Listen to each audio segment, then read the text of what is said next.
All right, you guys are getting a bonus stream today. I had no plans to stream No Man's Sky today, but I finished up Enshrouded. Feel pretty good.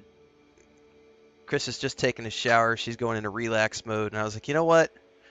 My next video is not out until 3 o'clock this afternoon. I've got a couple of hours I could squeeze something in. Why don't I just do some more No Man's Sky? Because I'm kind of excited after I found this planet last night. I totally logged on this morning and recorded a video, which is coming out tomorrow morning, about discovering my paradise planet, the perfect place to build bases. Now, I don't have a lot of the base building materials yet, so that's going to be something. Somebody was just telling me on YouTube that I was checking comments while I was getting this going, that you get a lot of the aquatic base building things from doing quest lines. So I just need to, I don't know what quest lines, but apparently I need to just keep running quest lines, which we'll be doing at some point. As we're getting going here today, as always, multi-streaming on YouTube and Twitch. So tune in where you like, watch where you want, support where you can. Thanks to those of you who can and do. It keeps me on the air full-time doing this as an entertainment source. Bits, cheers, and subscriptions on Twitch to support, and super chats and memberships over on YouTube. And if you are a member, check out the member video that went up yesterday afternoon talking about some exciting stuff that's happening this week. All right. The first thing I need to do before anything else is we need to build some basic stuff here just so that I can have a teleporter pad. Once I do that, we will move on. And did something just scream at me? Ooh, what is that plus sign, guys, on my mini-map looking in this direction? I've never seen that. Up at the top, it's got like a red plus sign. Oh, is that this? Oh, health at maximum. That's what that was. It was like, hey, here's a health cure thingy.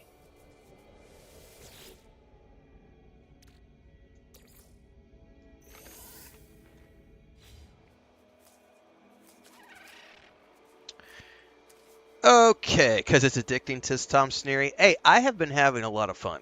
I have. It's been good so far. Okay, there's that.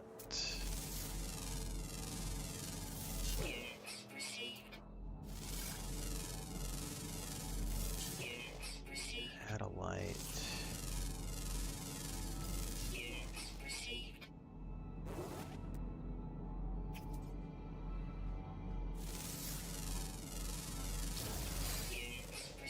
It's all new here. Ooh, there's a life form. Come back, little man.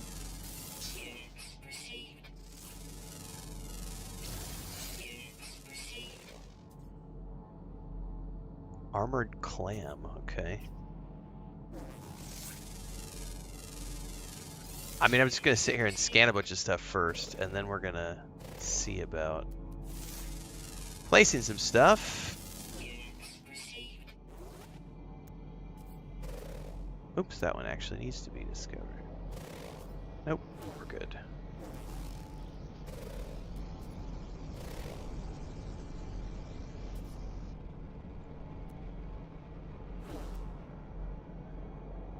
Alluring specimen. Okay, that's slightly terrifying, the fact that it's alluring. Okay, I know that I have something that I haven't used before, which is this cylindrical room. Here's a question, everybody. If I place this, does it destroy trees and stuff?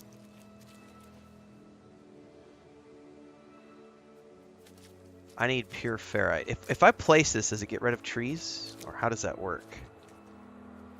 Alright, I need pure ferrite before anything else.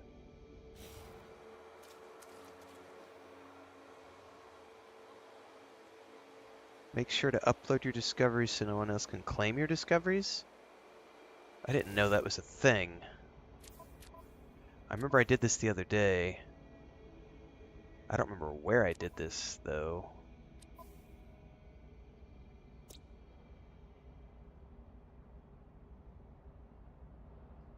I know I did it, but I don't remember how to find the place where it was like upload all.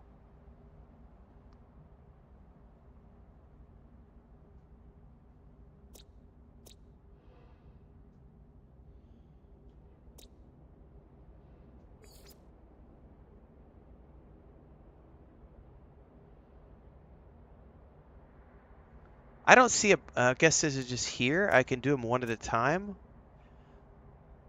Where is it that you could do all of them at once? I remember there being a button somewhere, and I don't see the button at the moment.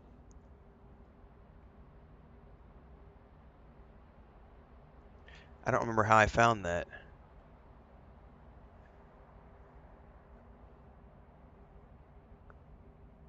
Ah, thank you. Press back to see the systems, upload all. Thank you. That's what I was looking for. Thank you very much. If you place things close to trees, it might destroy them. Okay, Tumsner says if you have for long enough, stuff starts to grow back. So if you place it there, it will clear the area of trees and rocks, says the shrimp. Okay. Greg says, Greg says, my Paradise plan got changed with this update, which is upsetting, but I have new things to scan again. Okay, perfect. Thank you, guys. Okay, well, I don't know what I want to build yet, guys, because I don't know what I have available to me. So I don't want to spend a lot of time building a base today. But what I do want to get is, at the very least, I want to build a teleporter, and so I can come in and out of here, and a landing pad. So at the very least, let's come down over here on the outskirts.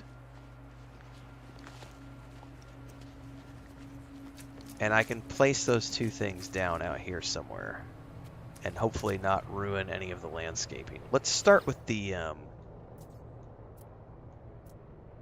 landing pad.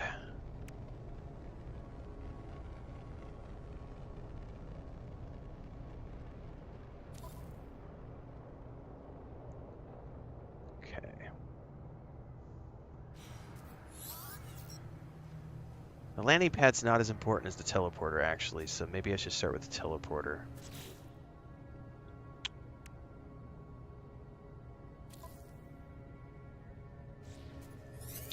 Okay, I need ferrite dust, which I totally have. I thought I had anyway. Yeah, I do. I have ferrite dust. So I need to craft 4 metal plating.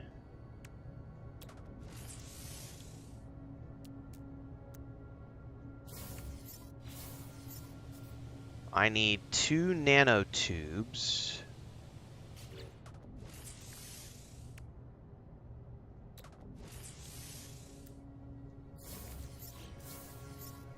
And that's it. Okay, so we could place the teleporter at the very least. And this will be some, I'll move it later. Right now, I just want to place it for now.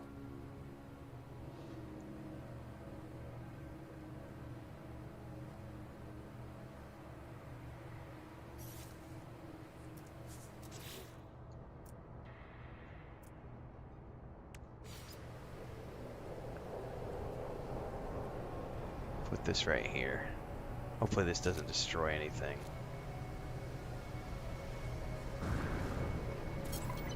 Okay. Now that needs power, which means I need to build a... It was a nuclear something. I can't remember what it was called now. Biofuel reactor, that's what it was called.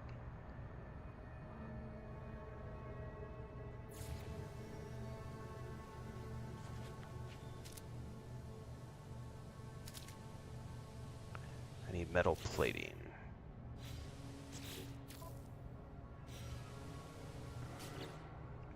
Hang on. I forgot about this thing. Well, I don't know how to... I haven't looked at that yet, so ignore it. Biofuel reactor, I just need metal plating. Don't get sidetracked. Don't get sidetracked. Don't get sidetracked. Metal plating.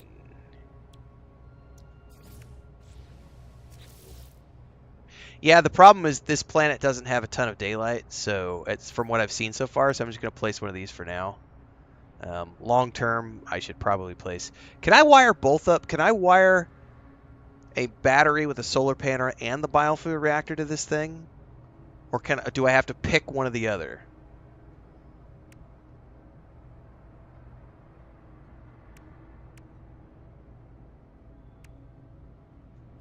For now, I'm just going to place this. I got to remember it's RT, not X.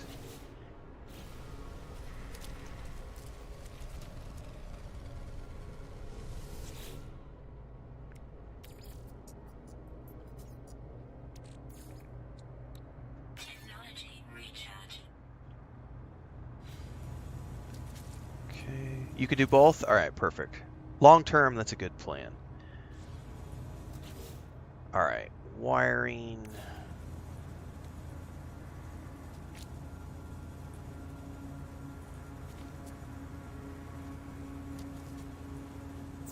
Okay.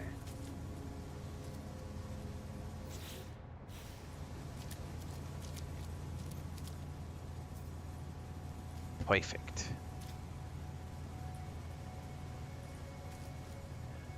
All right, now this is built. Perfect. Perfect. All right.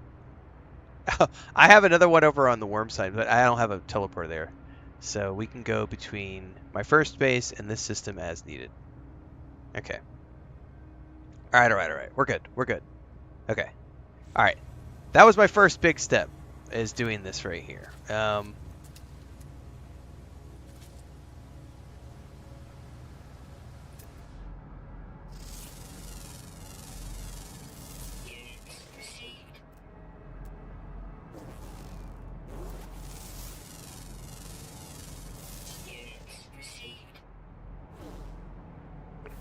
Anything else?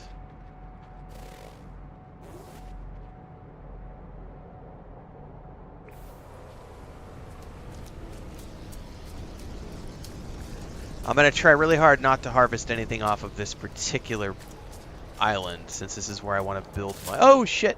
Hazardous floor detected. Where? What just tried to eat me?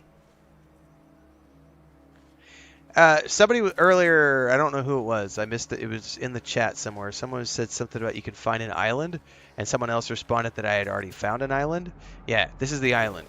So we'll do a quick fly around really quick. But the video, I already recorded a video about this island and my plans for it earlier this morning, which is getting published tomorrow morning.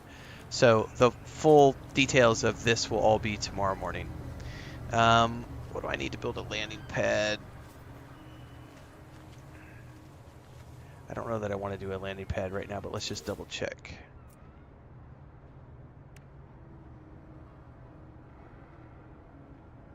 I mean, probably what I could do.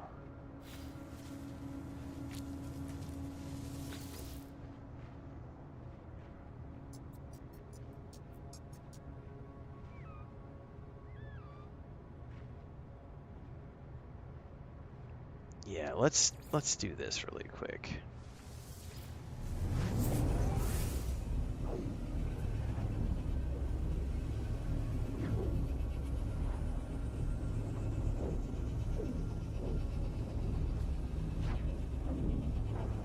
Before I do the fly around, I'm gonna go get the things to build the landing pad. Oh, that's good, Numinal, because I had in the back of my brain, I was just thinking about what happens if the power goes out of my teleporter. Can I still get back? And you answered my unspoken question of you don't need a teleporter to get to the base, you just need a teleporter to get out from the base. So that makes sense. Okay. All right. Let's proceed to build. Let's get the things we need to build a landing platform, and then we're going to go back and build a landing platform. Then the details. I need 10 metal platings.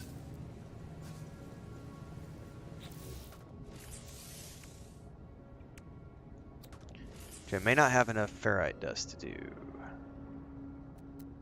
Nope, I don't. So, let's get those rendering down here. What's up, Brett?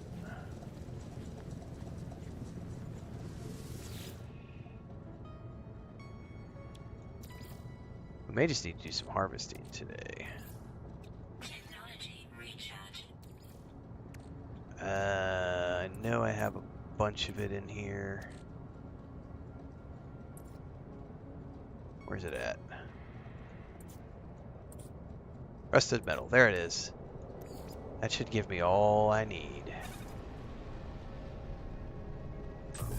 Okay. What else do I need?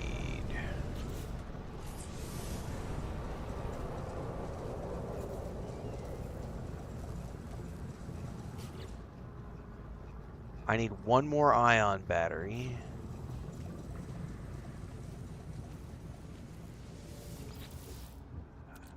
Which means I need my cobalt. Is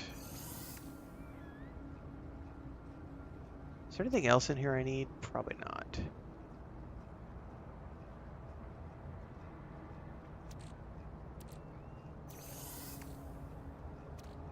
I do have goo and jelly though, which I can take out. That's pure ferrite. Okay. I already have one ion battery. Let's craft another. Okay, I have two. I need another microprocessor. I have in the bank right here, so I just need to transfer that.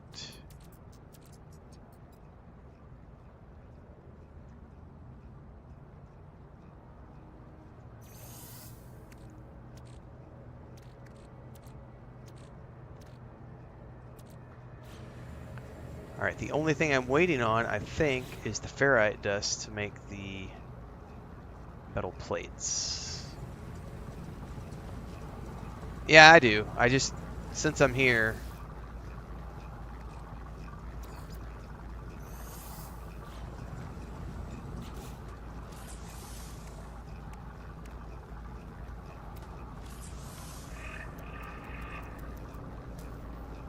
Oh, I just need a little bit more. And I can make 10. I haven't even seen the Minotaur Farfuffle. I don't even know, no clue how to get to it.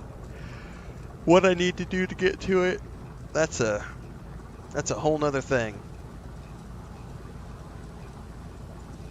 Oh, Tom Sneery says if you build another container number 1 at your new base, it will have the same contents. What? So it shares contents across bases as long as it's the same storage unit? That's cool.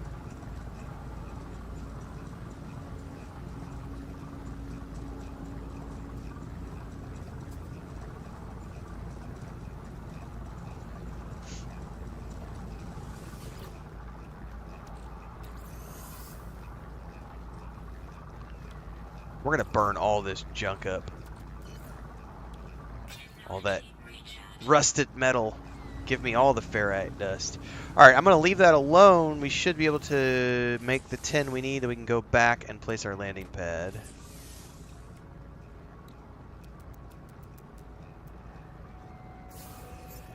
Alright, let's go back to the other base.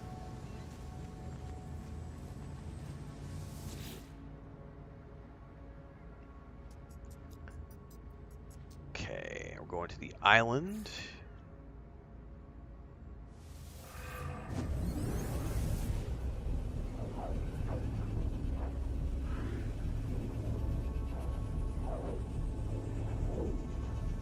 Cause I'm an island boy. Oh, that's bad.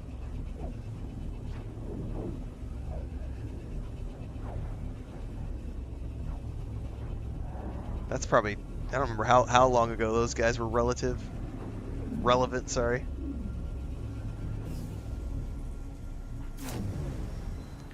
Alright, so let's build a landing pad for my ship.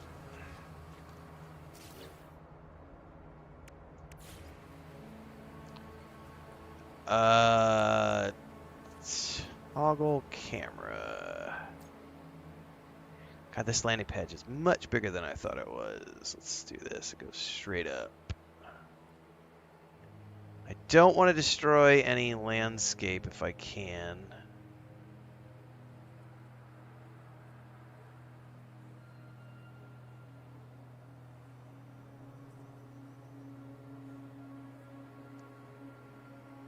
Let's rotate it.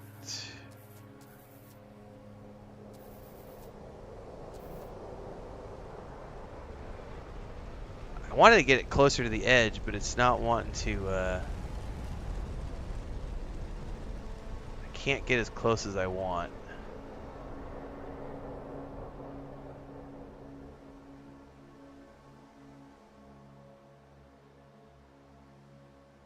Alright, well that's enough for now.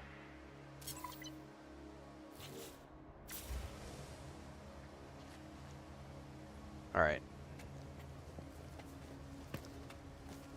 So that gives me my landing pad now.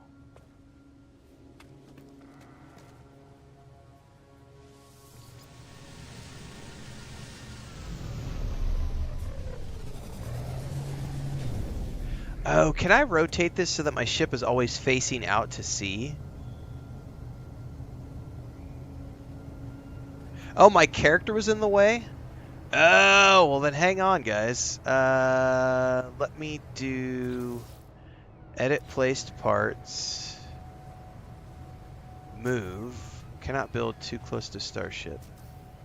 Cannot build too close to starship. Do I have to get the starship off the platform to be able to build it? It says part picked up. That doesn't make any sense.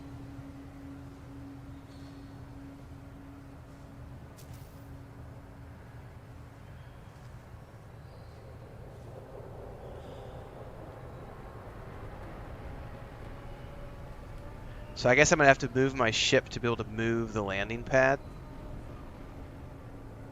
Okay, hang on, guys. Can I go to the... Hang on. Figuring stuff out as we go.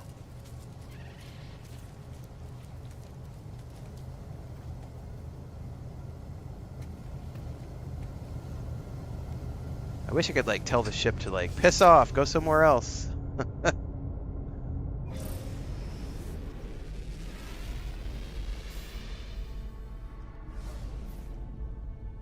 Okay.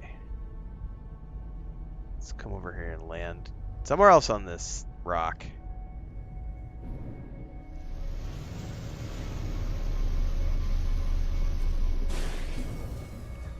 That didn't sound too good. Crashed into something. Sorry, Mr. Tree. Okay. So it was facing this way, so I need to rotate it. So I guess this is always on the left of the ship. So that's what I need to pay attention to. Oh yeah, I could have just summoned my ship at another spot. I didn't even think about that. Alright, so I can go here, edit placed parts, toggle camera, target landing pad, move.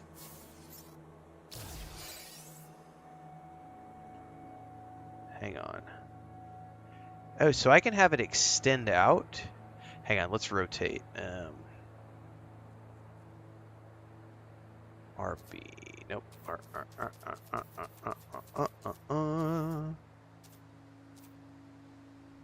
No, gosh darn it. Go over there.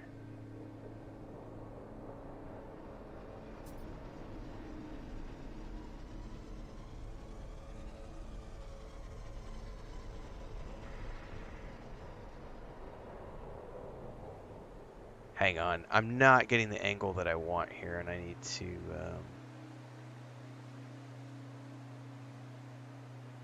go up. Okay. That's what I was looking for. Okay, this is what I was looking for. So I can actually have that hanging off the edge if I wanted to. Not that I want it to.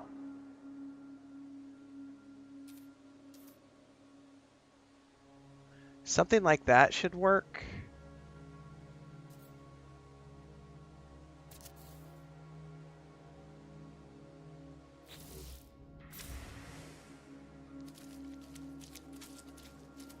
So now it should face out to sea when it lands, right?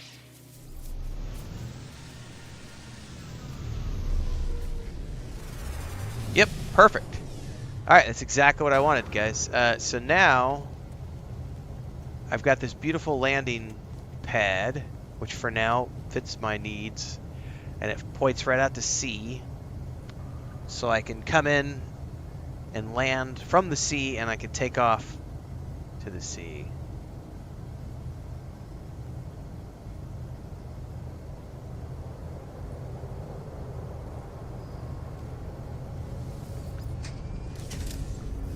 So let's take off really quick here.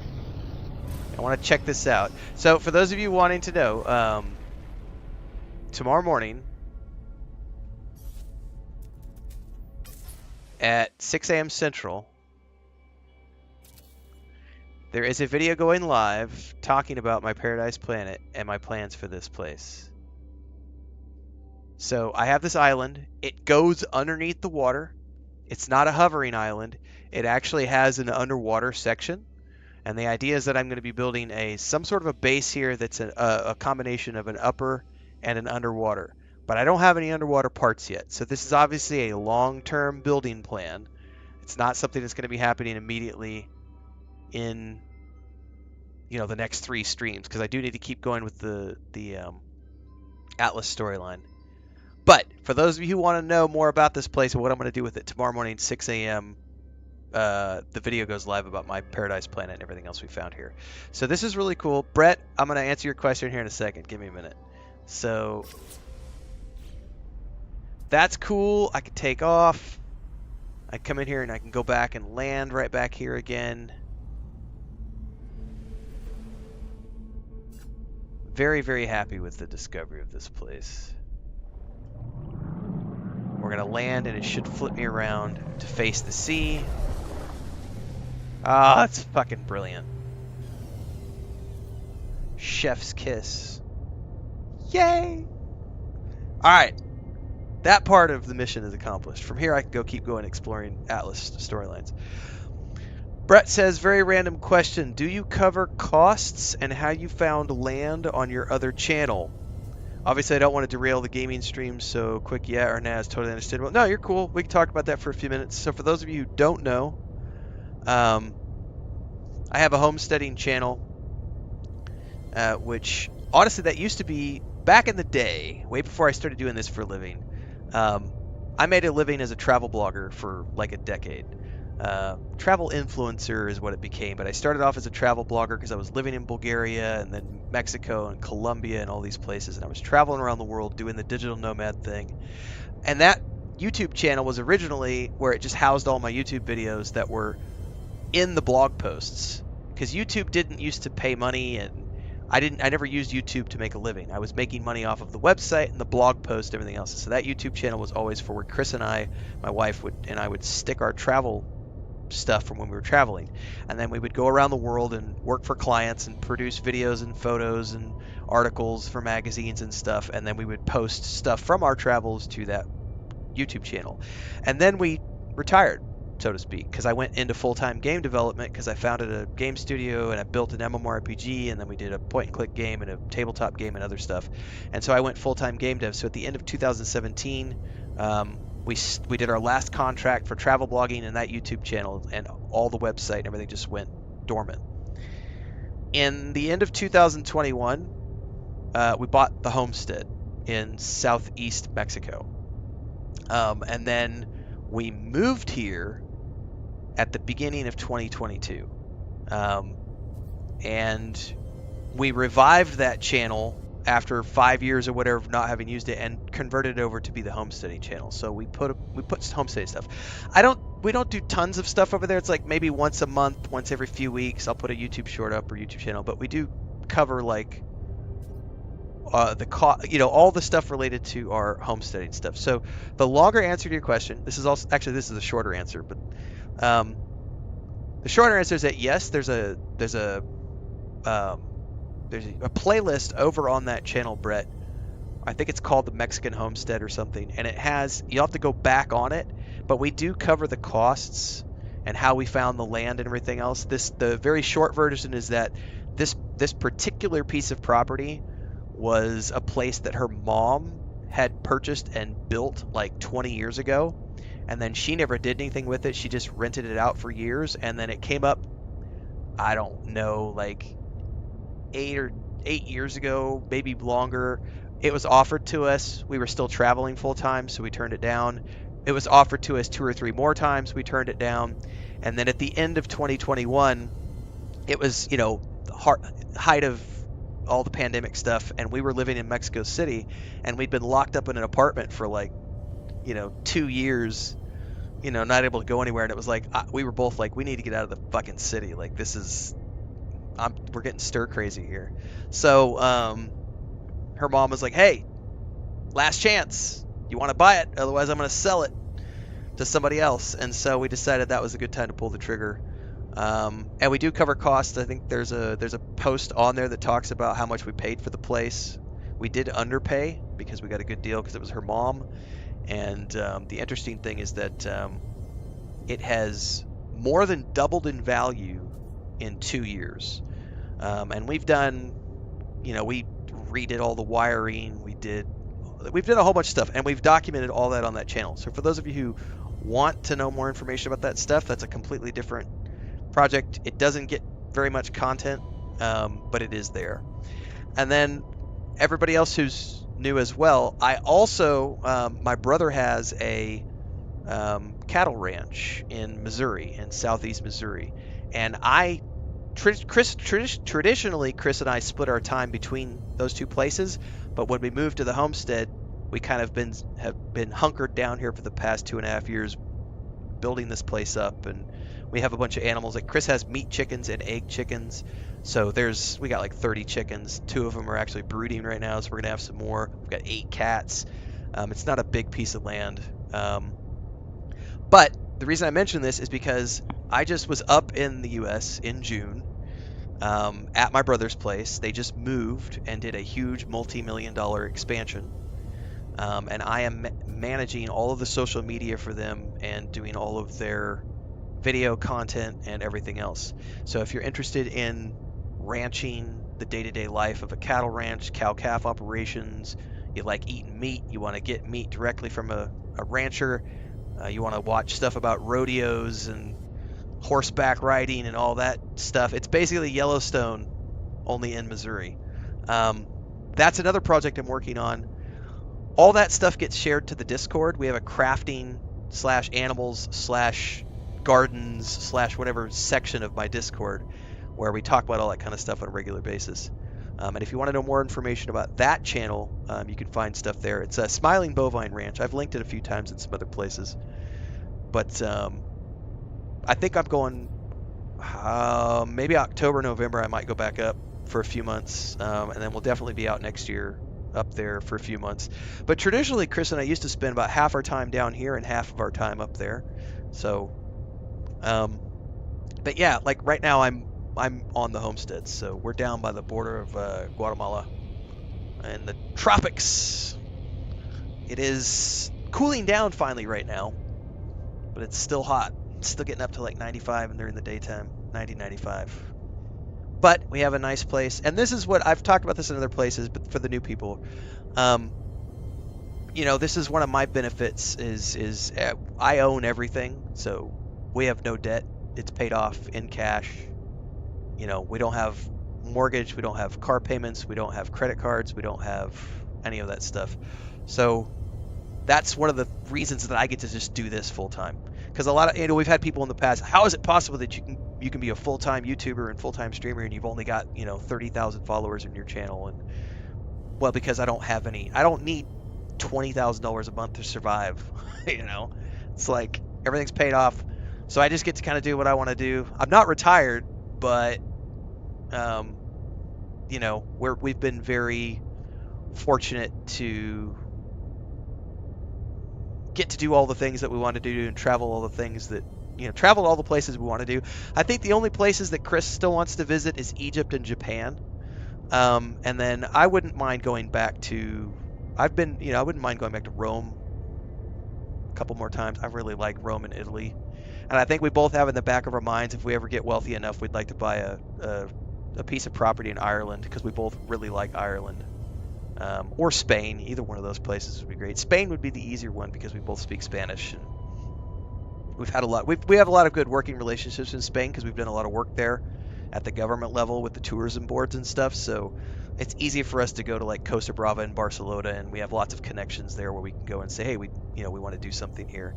Pretty much every time we go back, it's like we can immediately get to go do cool stuff and get nice accommodations kind of handed to us because of our past background in the travel industry. So if we ever decided to move there, we could always leverage that probably. Anyway, that's the short version.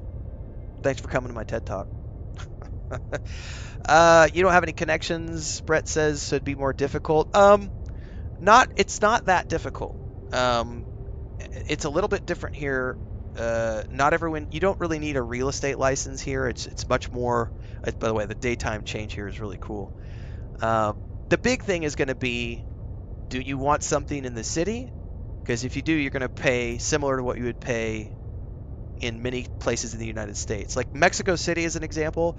You want a nice 2-bedroom, 1-bath apartment downtown, you're going to pay $150,000, $200,000. It's not the cheapest, but you're in the heart of the city, So you come out to the countryside where we are, it's very much like, I suffer from, we have power outages, especially during the hot season because the power grid gets overloaded, so there's a lot of power outages.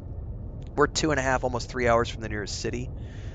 We're out in the middle of nowhere, and if you're willing to go out in the middle of nowhere, you can find plots of land for nothing. You're not going to pay $5,000 an acre like you would in the U.S. or Canada. It's much cheaper. So if you're willing to buy undeveloped land and you have a vehicle and you're willing to go about it and develop it yourself, you can absolutely come down here with 35, 50 grand and, build something absolutely from scratch and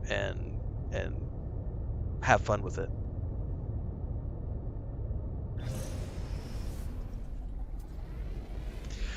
Solar is, that's probably an option. We've looked at it, but where we live, we're not willing to invest in this property too much because this was our first place. Right now we're saving up for a place up in the mountains. Because as much as we like it here, we bought this place because we're close to family, but it's a little too hot here.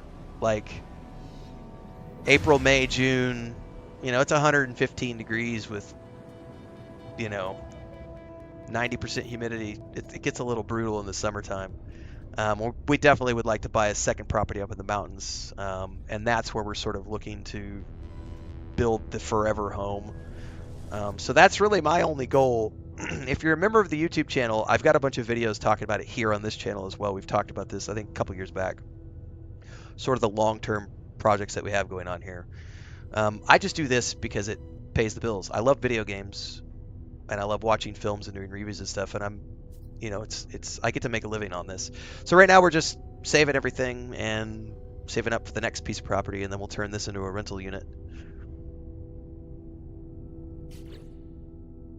All right. This is what we're looking at.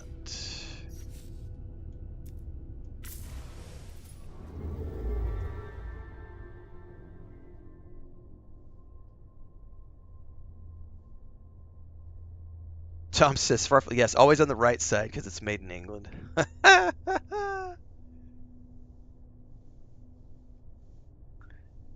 Yeah, we definitely don't live. Oh, if you've got that much to work with, you'll be fine because honestly, you can get it again, just depends on where you're going.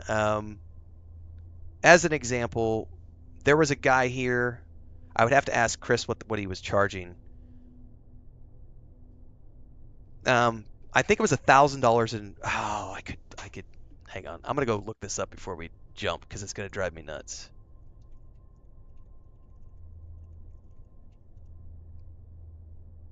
Yeah, I think it was about $1,000 an acre is what he was selling it for. And it's in the state of Tabasco. This is cow country where we live, so it's a lot like Missouri and Arkansas, kind of. It looks kind of the same. It's just a little bit hotter here, and it's cattle country, so it's rich agriculture ground. $1,000 an acre is what it was going for. And it's flat river land. It doesn't flood, but you're down by the rivers. You go up in the mountains, it's a little bit more. But you can find land for between $2,500 to $5,000 an acre, which generally speaking is much less than you're going to find in like the U.S. So if you've got that kind of money to burn, you could definitely come down here and pick up 30 to 50 acres and then build a brand new house on it, put your solar on it, everything else. Is it safe down here? Says Howieman. Abso-fucking-lutely. It's the murder. This is always a good one to answer. The the homicide rates in Mexico are like magnitudes lower than they are in the United States. Magnitudes lower. Like any place in the world, you just have to pay attention when you're out and about. You know, the only thing that you're going to run into here is if you happen to move to a. There's definitely pockets of the country, which is no different. If you've never driven down the Mark Twain National Forest in the middle of Arkansas, Missouri, Oklahoma, you're going to find some sketchy shit. And you will probably get shot for driving down the wrong back road because somebody's got a meth camp set up somewhere or they're cooking something back in the woods and they don't want no visitors. Like, dude, there's shit that goes down all Louisiana, West Virginia, like those states. Like, if you've ever been true redneck hillbilly parts of the United States, it's so much worse. But that there are, like in the high mountains here, because the big thing now is the cartels don't do weed anymore. It's all opiates. So there are a couple of places in the country where, like Sonora is a good example. Sonora, the state, has some pockets of the country where it's high up where the cartels have their farms located, and everybody just stays away. But there's the only thing you're going to come across is like petty theft shit that you'd find anywhere else in the world. Don't go walking around the city at 2 o'clock in the morning with your cell phone out. You're probably going to get mugged. That can happen in New York City. It can happen in London. It can happen in Rome. It can happen in Paris. It can happen statistically speaking, Mexico is so much more safer than the United States. There's no, I don't want to get political here, but there's very strict gun control here. So there's not the mass things that happen at schools here. There are some cartel instance related things that you hear about on the news, and it's almost always cartel versus cartel. I've been here since 2010. I've been a permanent resident since 2015. I do speak Spanish, married to a Mexican, but I'm in the middle of nowhere. And the only thing that ever happens to me is I get looked at funny sometimes because people were like, what is a white guy doing in the middle of, but it is what it is. But it's statistically speaking, it's completely safe. I need hyperdrive fuel, guys.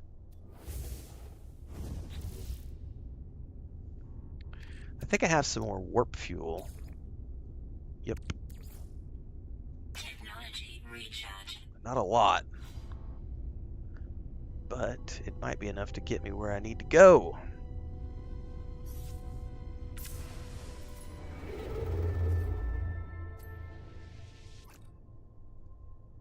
How many jumps do we have to do? It's a few. Well, now I'm not worried about searching for planets right now, so all we're going to do is we're going to jump in, get our exosuit upgrades, jump out.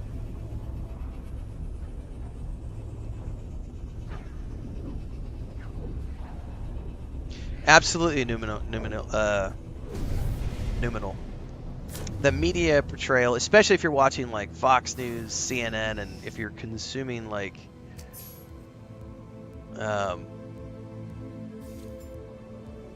all of those media sources, they don't want you to go anywhere. They want you to stay home, spend your dollars at home, stay safe. You don't need a passport. What do you need a passport for? That's just gonna get you in trouble. You don't need a passport.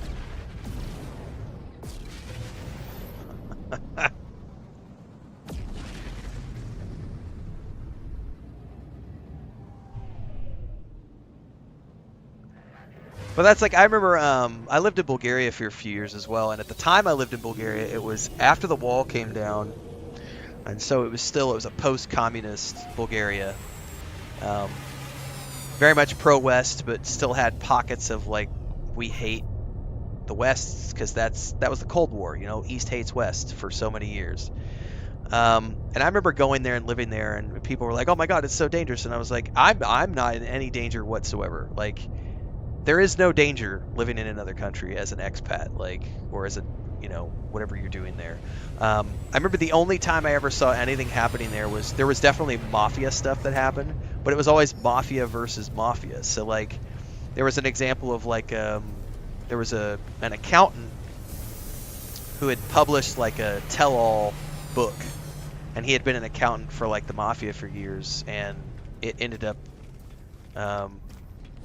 they camped outside of his home and took him out one day in the middle of broad daylight in front of a bunch of kids and everything. And I remember I had family and friends at the time who were like, "Oh my God, it's so dangerous there." And it's like, no, it's not. I'm not a mafia member. I'm not a journalist. Like, I don't have anything to do with that world. If you're not going to the clubs and buying drugs and doing the stupid shit, you're not ever going to have problems. And it's the same thing in every country I've ever lived in or traveled to. If you're just a normal person going about your life, you're going to be totally fine. And the big thing here is like, I will,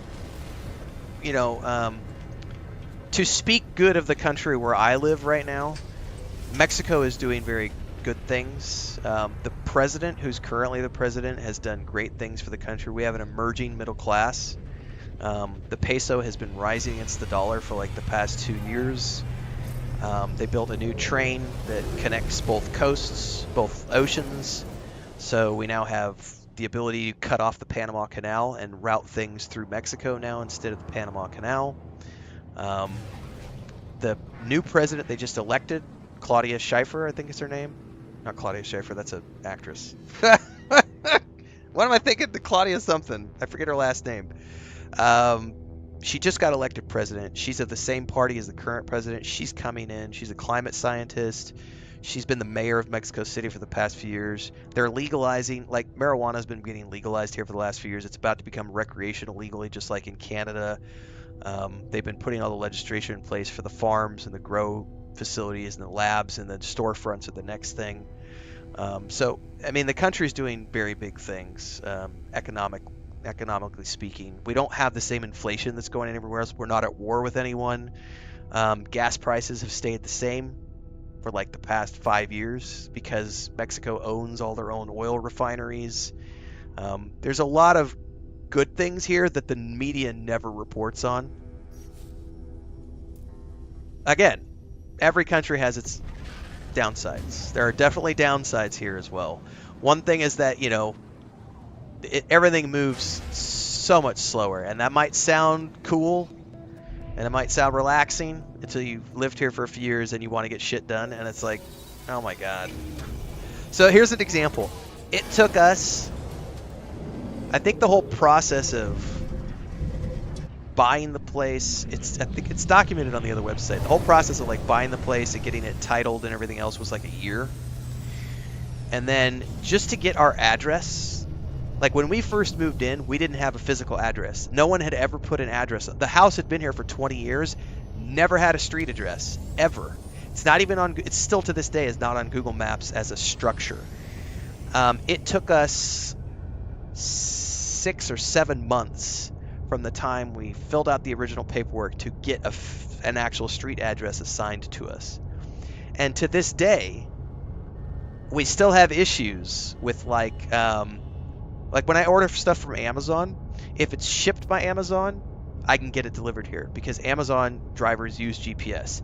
DHL, UPS, FedEx, they never fucking find the place because they don't use GPS and they're looking for the street address, and our street address still does not exist outside of the local system.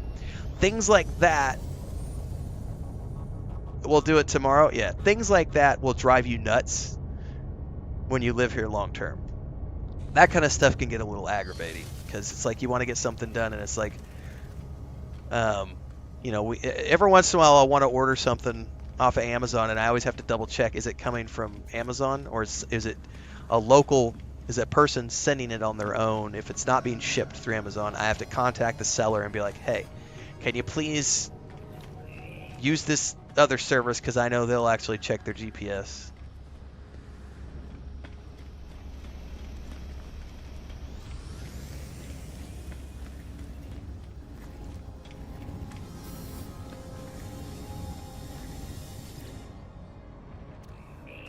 You were looking at Bolivia, says Brett, but my wife said I couldn't handle the cooler temps. I love cold temperatures, which is why we're going to buy a place up in the mountains next.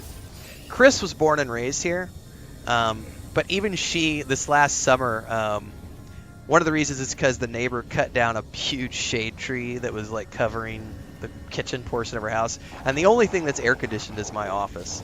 So this year, you know, she's in the kitchen trying to cook, and the shade tree's gone, and it's like 115 degrees, and she was like, oh my god, it's too hot, we need to move. So even she's on board for colder temperatures, because she does not normally like the cold. But even she's ready to move to the mountains.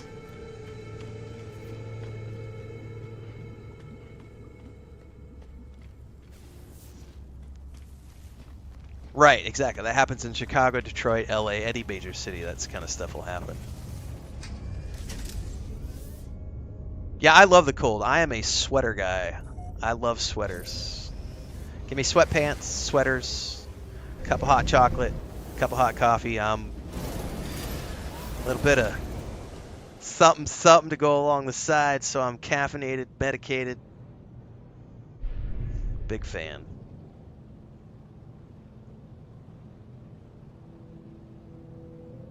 All right.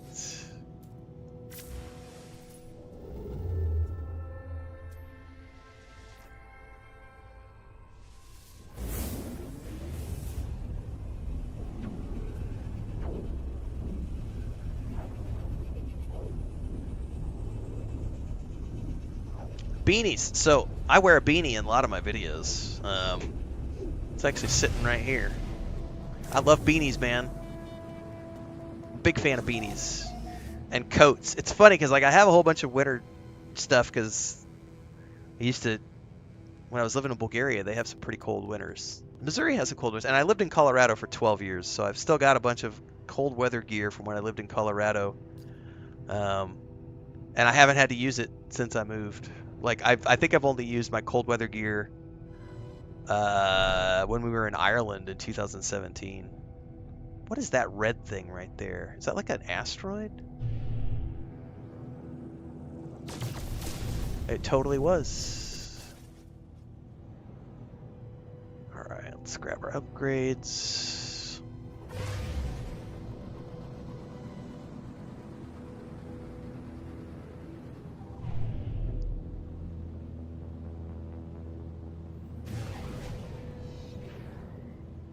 Can I buy warp fuel on the station so I don't have to make any more?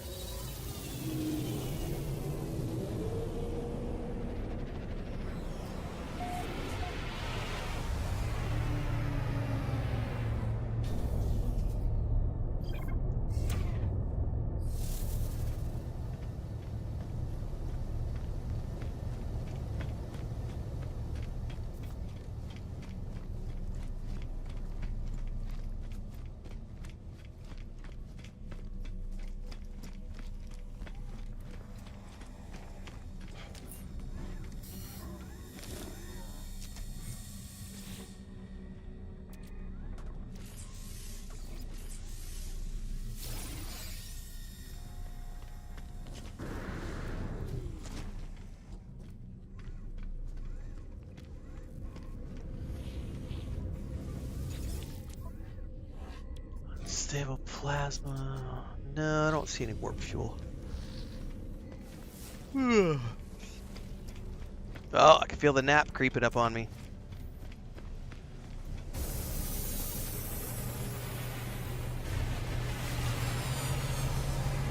Oh, it's not for sale? You have to make it? Alright, cool.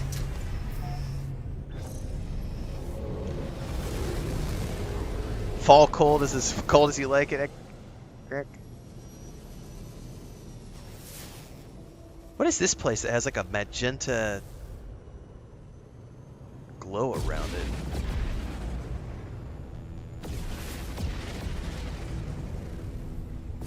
Scalding Planet. This place looks badass. Like the purple hues on everything.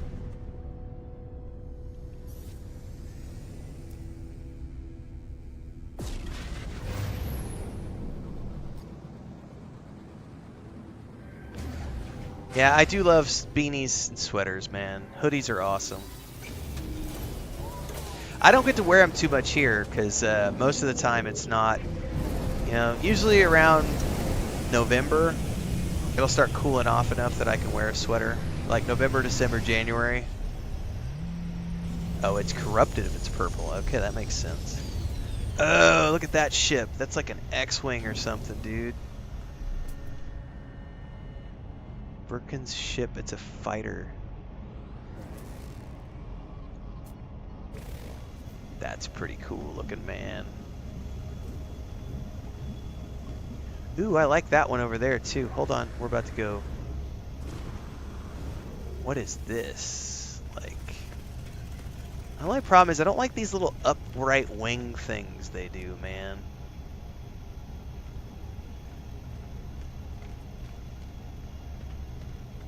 Alright, it doesn't look as cool as I thought because it has a weird other wing. This thing reminds me of the Cylon ships from Battlestar Galactica.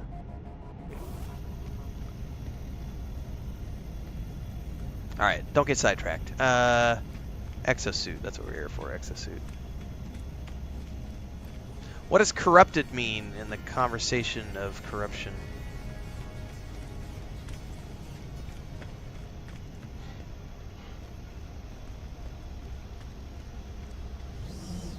They call it the hot rod? Wow. Yeah, there's lots of places to choose from, Brett, and the thing about Mexico is it's big. It's a massive, massive, massive place. There's lots of geography to choose from. I love the Mexico City, Puebla area. The food is amazing. It's in the mountains. The climate is perfect. However, the earthquakes suck balls. Big, giant donkey balls. And there are earthquakes all the frickin' time. And we're talking like 7.5, 8, like once every 2-3 months. And every week there's like a 5, 4, 6. Like there's just constantly earthquakes. And that can be unfortunate unless you live in a place that's extremely well built. But I'm not a big fan of. Chris is terrified of earthquakes. I grew up in Missouri, so I grew up with tornadoes, and then we moved to Cancun for like 8 years, so I dealt with hurricanes. Then I lived in Colorado for 12 years and blizzards, as well as tornadoes. I would take, what's up? I would take a hurricane over anything though, because a hurricane you know it's coming. Maybe a blizzard too. You kind of know they're coming, so you can get out of the way. Whereas tornadoes and earthquakes, man, they could just happen.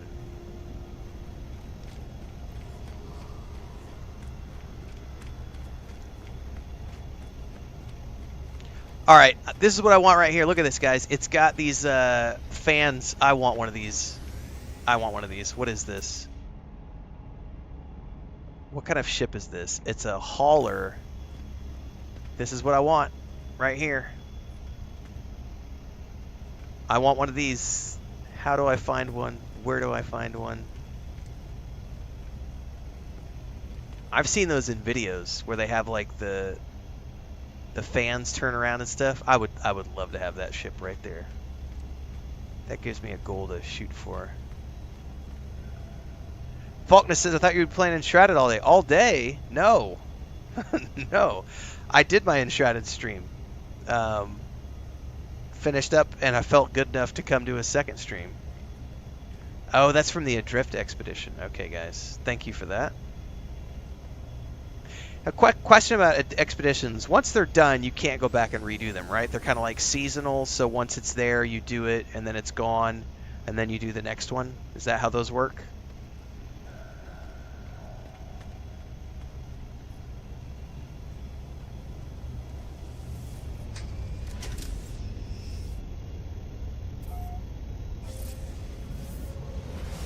Once a year as an event.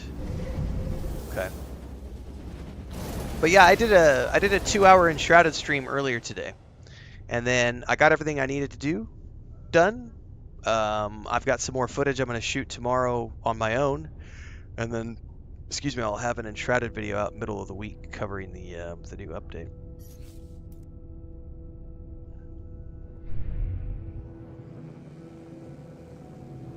They do replays of expeditions in December, says Joey. Okay.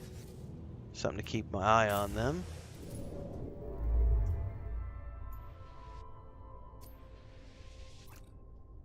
Uh-oh. I'm already out of hyperdrive fuel, and I bet I don't have the resources to... We might have to go back to my primary base and make some fuel.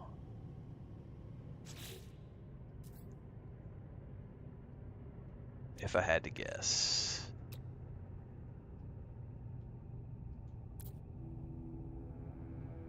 It's antimatter and antimatter housing, isn't it? I forget. Yes.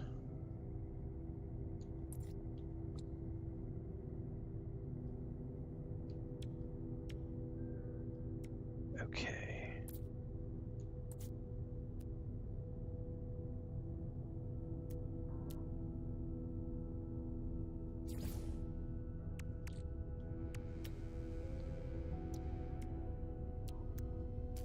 Oh, I can only make 3. It's probably I don't have enough oxygen.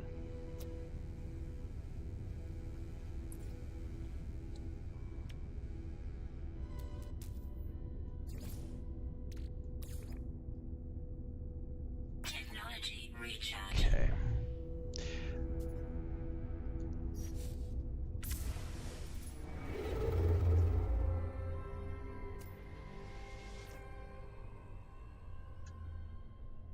¿Todo bien?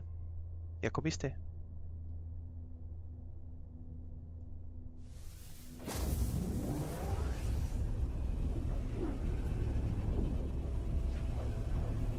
Programmer says the hauler was a reward from the drift expedition. You may get one if Hello Games does an expedition Redux 2024 end of this year. S. Greg says I have a hauler that has fans on it, but it doesn't have the Razor Crest look. Yeah, the Razor Crest look is pretty badass. Oh shit, we're about to get attacked. Ah!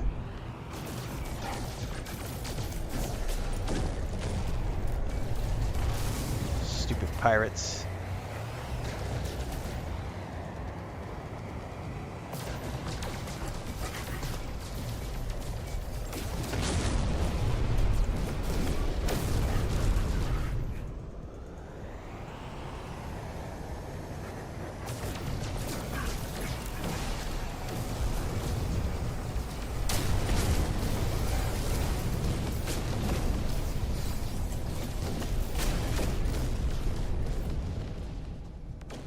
Alright, cool. Got rid of those guys.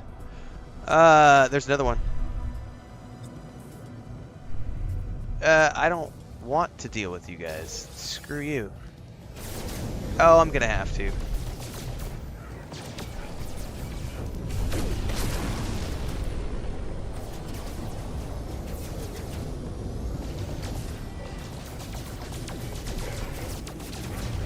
Oh my god, I'm gonna have to like do something with my shields here in a second.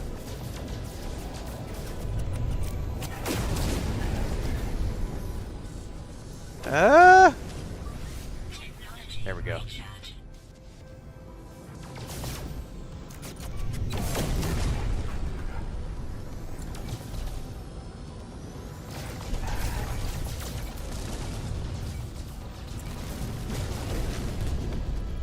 More? Can I get to the space station and not have to deal with any more of these assholes? Local enemy disruption.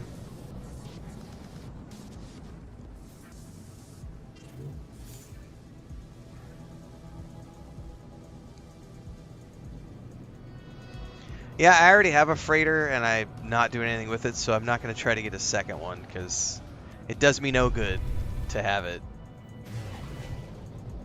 Because I'm literally not at a point in my No Man's Sky journey where I want to do anything with the freighter.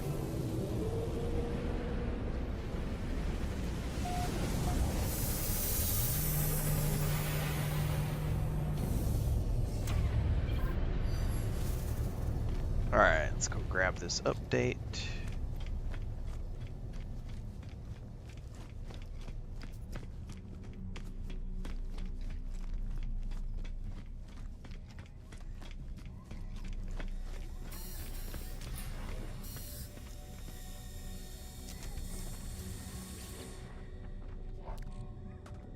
Okay, upgrade.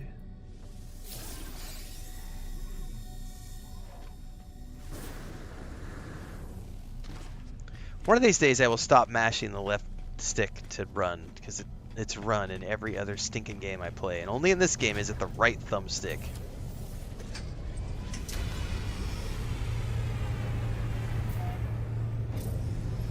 Programmer says some warp hypercores can help you if you have the blueprint, collect a bunch of storm crystals. I don't think I have. Programmer says, but if you defeat the pirates and get the freighter, you can buy, exchange it, or get a freighter storage slot as a reward. Okay, that I didn't know. Like, being able to, like, trade it in for credits or something is worthwhile. I didn't know I could do that, so very interesting. Next time I come across one, I will pay attention.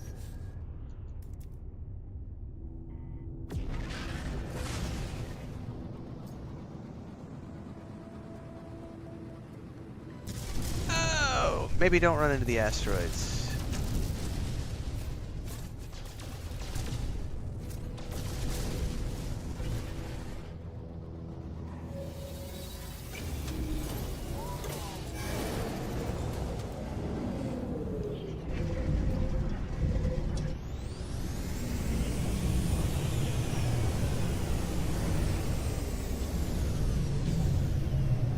You guys just reminded me of something I forgot to do earlier.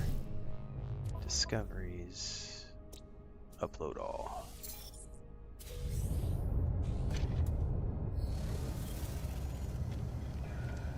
Ooh, this one's kind of cool looking too. It's a fighter class. Yeah, that hasn't happened to me yet, Greg. I don't play enough No Man's Sky for this to have overridden my other muscle memory. I'm very much left thumbstick to run. Like, you'll notice I do it because I do this a lot. I'm constantly scanning. And it's not because it's like I'm in the middle of the landing bay and I'm scanning. It's like there's nothing here to scan. And I'm still scanning because I'm fucking clicking the left button to run and it's not working. It drives me nuts.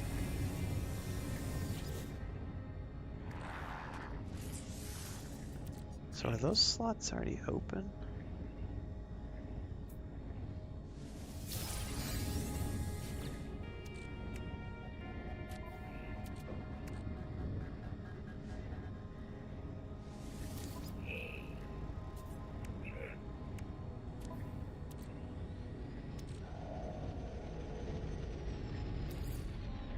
Okay, so those are already purchased. Okay.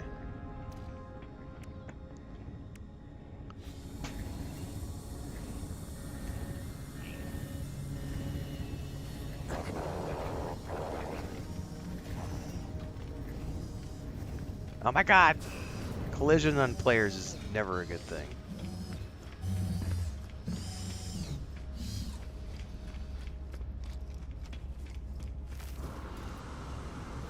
You can swap sticks, says Farfuffle? No. Really?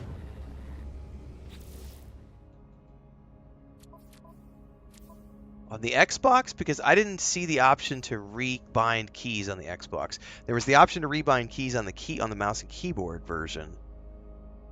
But I don't remember seeing like the ability to remap.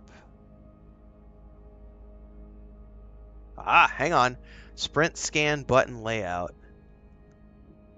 Sprint RS scan.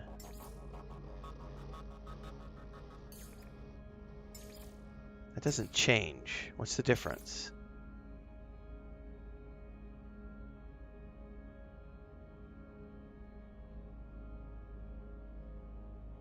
Oh, never mind. I'm misreading it. Sprint. That's the same. No, it isn't. Standard. Apply. Oh my god! My life has been saved. Holy shit, guys. I didn't know you could do that. Oh my god, you just made my life so much more enjoyable. Alright, high five. High five!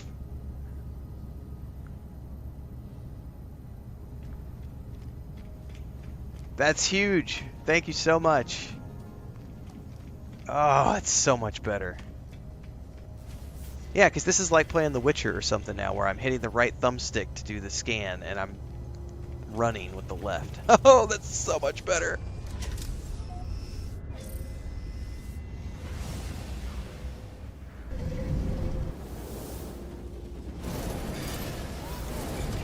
Hey, everybody's learning stuff in chat. That's awesome.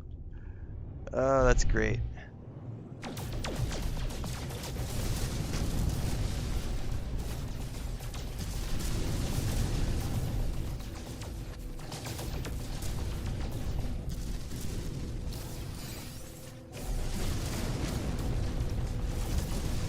Alright, galaxy map. Oh, we're getting close. Ooh, how come it doesn't have... Oh, because I'm on current mission. Atlas, station, please. 2 jumps left.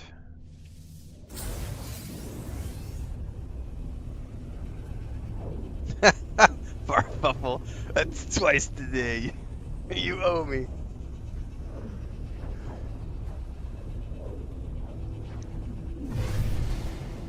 Well, I know that was one of the things I wanted to do immediately when I started playing was rebind the flight controls, and you can't rebind the flight controls on Xbox. And then somebody was like, yeah, but there's control modes, and I was like, it's not, like, yeah, it's, there's only inverted and normal. There's no way to, like, rebind the things that I want to rebind them to, so it's all good.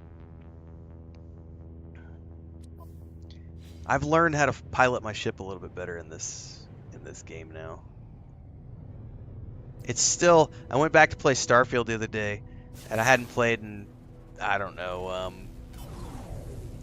it's been like 6 weeks that I've played for it. And I went to go do something in space, and I got so used to flying in this game that I was using the wrong stick toggle to like move around in Starfield.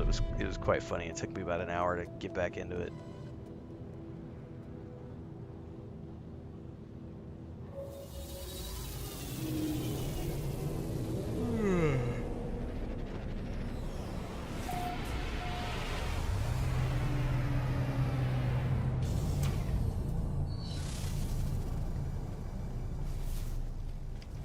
And then I just now I did it again because I literally clicked the right stick really quick. Oh, that's awesome.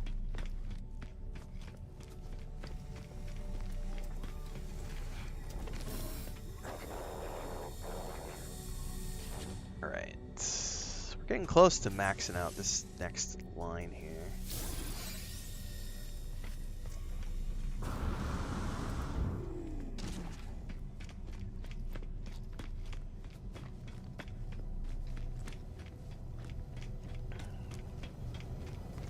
Oh, they just reminded me. I need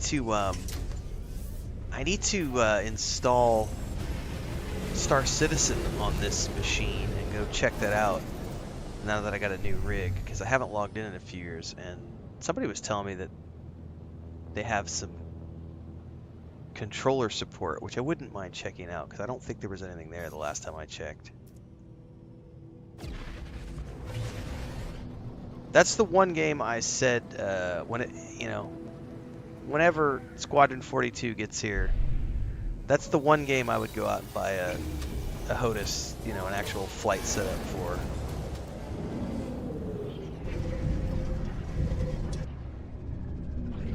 But I'm not on that bandwagon of like, I'm not gonna go play. I'm not gonna live in the early. I know some people do. There are some streamers who legitimately have made their streaming career just playing like the early access alpha and betas of Star Citizen, and kudos to them. But I don't go down that path. I backed the Kickstarter years and years and years and years and years ago for like $40, and I'm happy to wait until it's done. I don't really care so much about the Star Citizen side of things. I'm more interested in the Squadron 42. Just because I love the Wing Commander games. But it will be interesting to see how that all pans out. Just something else to keep your eye on. Another flight game. All right, I'll tell you one thing I don't like about No Man's Sky, guys. Colliders with other players. That is annoying as all get out. Because sometimes you can't get around them, and also people like pushed me off the path before. That is a bad game design decision. Reminds me of early EverQuest when you'd have some giant barbarian standing in the bank doorway in Kelethin and you couldn't get in because the idiot wouldn't move. Or you couldn't get out, like you'd have logged off in the bank. And then you can't get out of the bank. Just say no to personal colliders, everybody.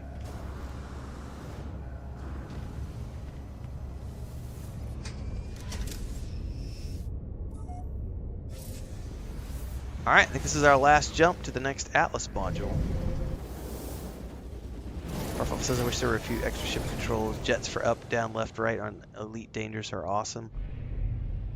I enjoyed the time that I had. I spent, this is before I ever started doing content creation for a living, but I have that, I own it on the PS4, Elite Dangerous, and had a good time when I played it. I just got bored because there wasn't enough of a story for me, and I very much need, at the very least, it's one of the things that I know I can if No Man's Sky didn't have story, I would be a lot less enamored with it, but the Atlas story has been genuinely pretty good, and I have been quite enjoying running around the galaxy tracking this shit down. I need to know more. Am I just a cog in the machine? Are we in the Matrix? What is going on here? Yes, Beeble Bum. I was not planning on doing No Man's Sky today. And when I finished my Enshrouded stream, I went and asked Chris, I was like, what are you doing? And she's like, oh, my head hurts. I'm going to take a shower and relax a little bit. And I was like, you know what? I'm feeling pretty good. I'm going to go do another hour or two. And so here we are, an hour and 20 minutes. We will not be doing a 3-hour stream, though. I've already done 2 hours in Enshrouded, so I'm at 3.5 hours right now, which means I'm pretty deep into my normal stream schedule.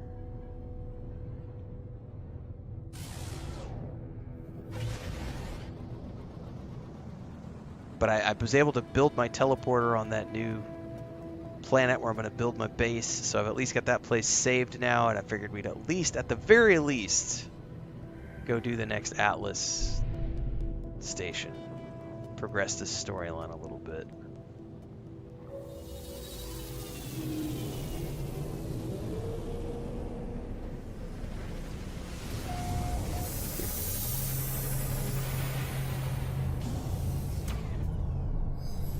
Yeah, and see, for me, Farfofel, I don't mind environmental storytelling, but one of the things, like with Elite Dangerous, also with Conan Exiles, I love Conan as an IP, and the game Conan Exiles is a pretty good game, but I don't like to play it that much because I'm not a big fan of environmental storytelling as the only method for storytelling, where it's like the only story you're getting is from like books and ruins and everything else. It's like I need some form of narrative. Like I need an NPC giving me a quest line, or I need like a book that I pick up that leads me to a quest.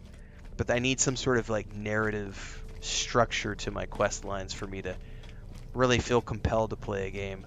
And that's just because I like RPGs at heart more than any other type of game. Gravelson Gaming says, Age of Conan had collision, but that was part of the game design, blocking enemy and PvP during sieges. But there was also a crouch emote that allows you to crouch and walk through others. Interesting.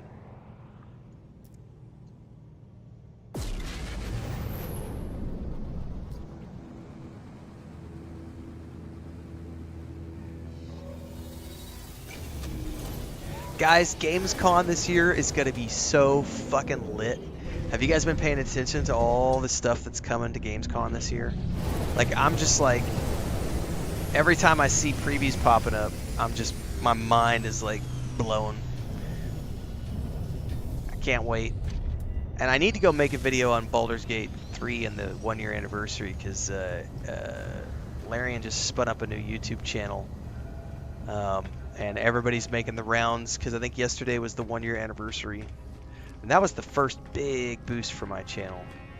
Like, I'd had nice, slow growth up until that point, but that game was my first, like, big viral game where I think Baldur's Gate 3 was the first game I played that gave me a video with more than 100,000 views. That was my first 100,000 view video, was the Ultimate Beginner's Guide I did for Baldur's Gate 3. I think it tapped out at like 140,000 or something.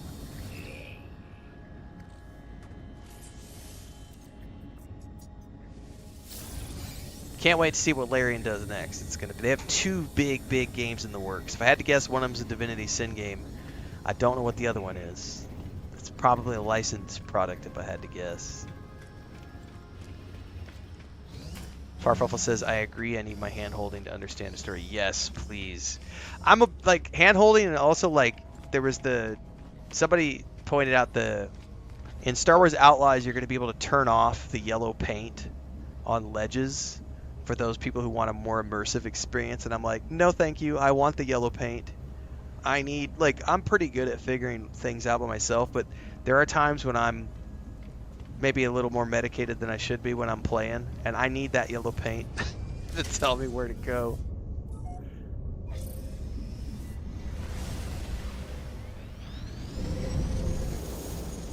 Like, help! I'm lost! Show me the yellow paint! Alright, let's find the Atlas. Is this still one more jump?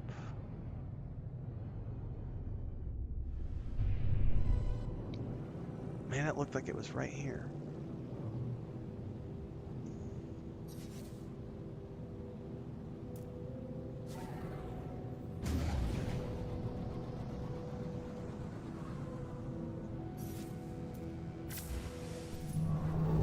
Oh, it's one more. It's one more jump.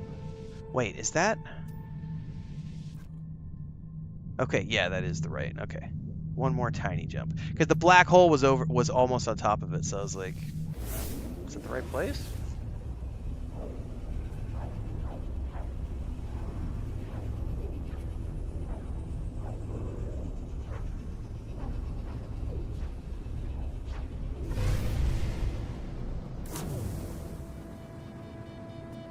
Oh, this place looks cool.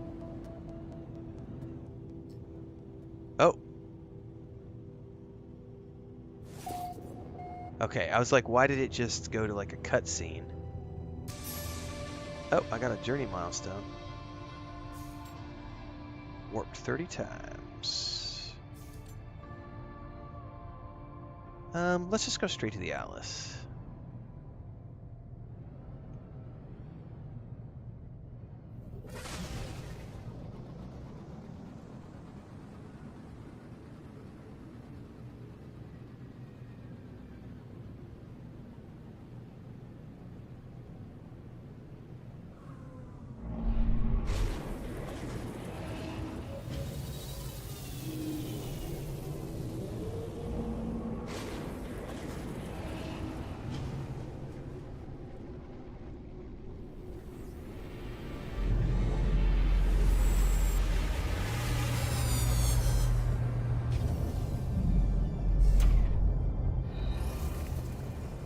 Alright, this one has a bunch of these little bubbles on the ground.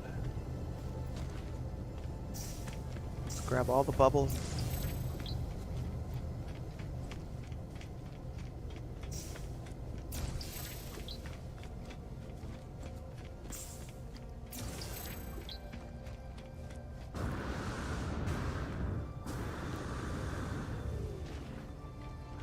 Life support systems. I bet I'm out. No, I've still got plenty of oxygen.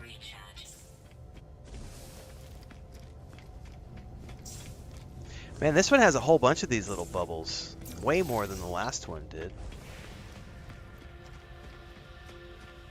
Bubbles, I don't know what they are. They're like little globes of light.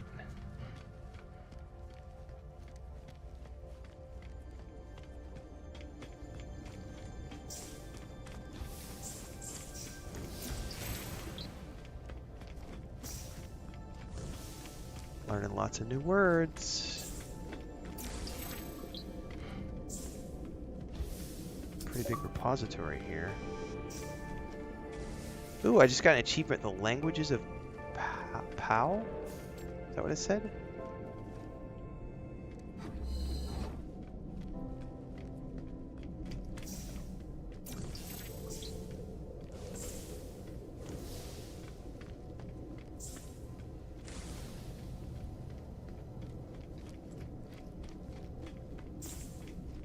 Yeah, it does, Neoshimi.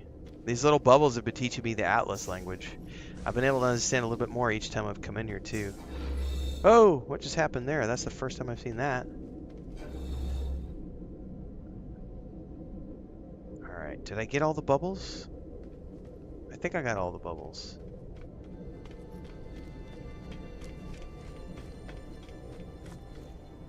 Yeah.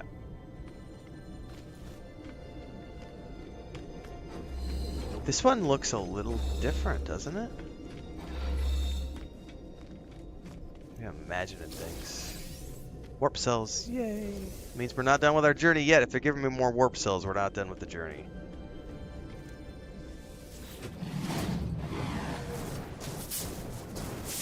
The reality, okay. Okay.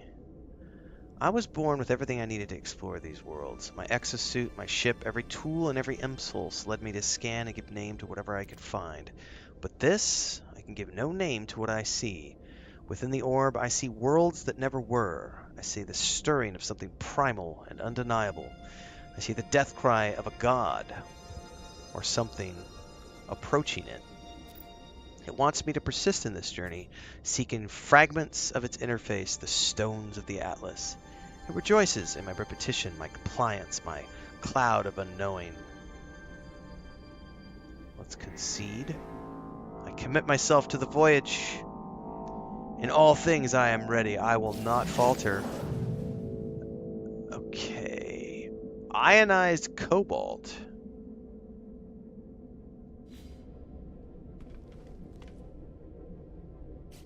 Which I might be able to make. I think it said I needed 100 of them. Do I have my cobalt, or is it back in the... Yes, I do.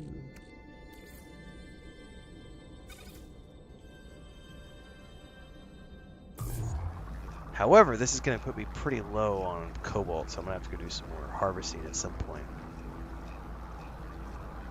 Maybe that's tomorrow. Maybe tomorrow is harvesting. I don't know. Here's a question for everybody who's here listening. Where do I find, like, what quest lines do I need to pursue to get the aquatic base parts? Because that's going to be a high priority for me, is to get base parts. Not just aquatic base parts, but overall base parts. Because I want to take that paradise planet, and we're going to build something there. That video tomorrow morning, by the way, for everybody who wants to know. More on my base building plans. But I'm curious to know where I'm going to be able to get the most recipes. Okay.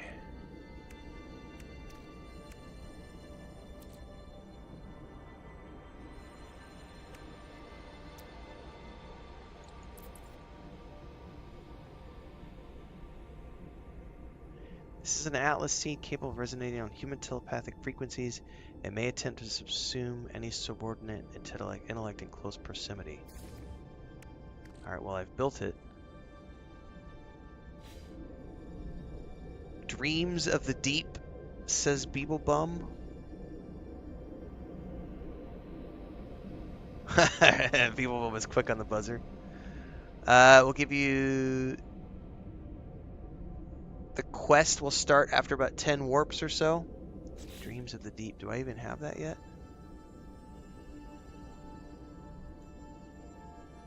Okay. Yeah, I don't seem to have that quest yet. I do have other quests, so that'll be good to know, because that's going to be a big thing on my agenda, is going to be getting the starting to get base parts, because I'm ready. That planet needs to be built upon.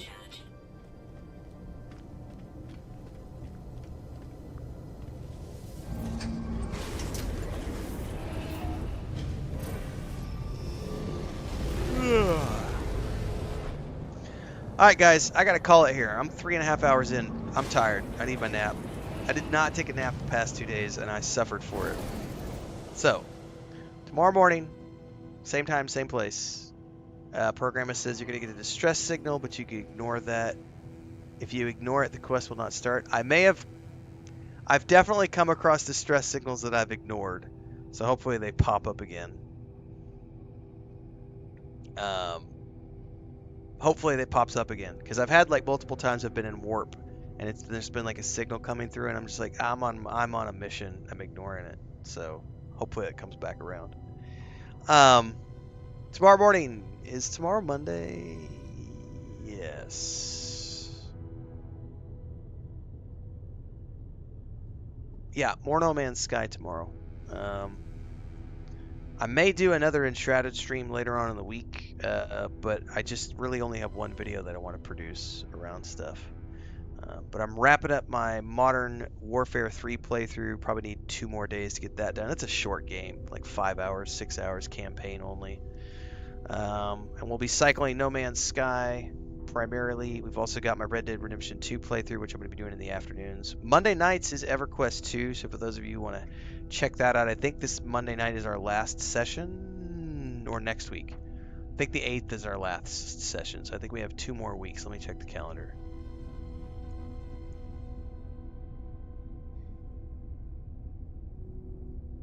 Or no, just tomorrow night is the last EverQuest 2 session. Unless the guys want to go more. If they want to go more, we might keep doing EverQuest 2 on Monday nights. But otherwise, the big thing for me is working through...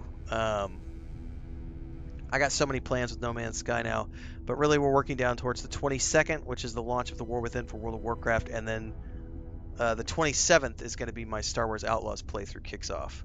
So we got a ways to go still. So we got still plenty No Man's Sky. So beyond that, I know, Jack. It's crazy. There's a lot to see and do here. Anyway, folks, I'll see you tomorrow. Same time, same place, 11 a.m. Central, multi-streaming on YouTube and Twitch. For those of you who have been here, you already know the routine. If you're watching on Twitch right now, the day-to-day stuff happens on YouTube. I've got my review of Horizon, an American Saga, Chapter 1, happening in about an hour and a half. Chris and I just watched that. And later on today or tomorrow, I'm going to go record my review of Bad Boys for Life, which was not as good as previous Bad Boys entries, but I'll still get my review out anyway. And then I got to find something for Chris and I to watch tonight, because we're done with Season 3 of Dexter. I'm going to give her a palate cleanser of a film or two before we go into Season 4 of Dexter, because I have a feeling she's going to be upset at the end of Season 4 of Dexter because of stuff that happens. Check out the Discord, all the socials. I'll see you guys next time. Thanks to those of you who support, keep me on the air full time. Bits, cheers, and subs on Twitch. YouTube is subscriptions and super chats. If you're a member on YouTube, don't forget to check out yesterday's member video. See you tomorrow.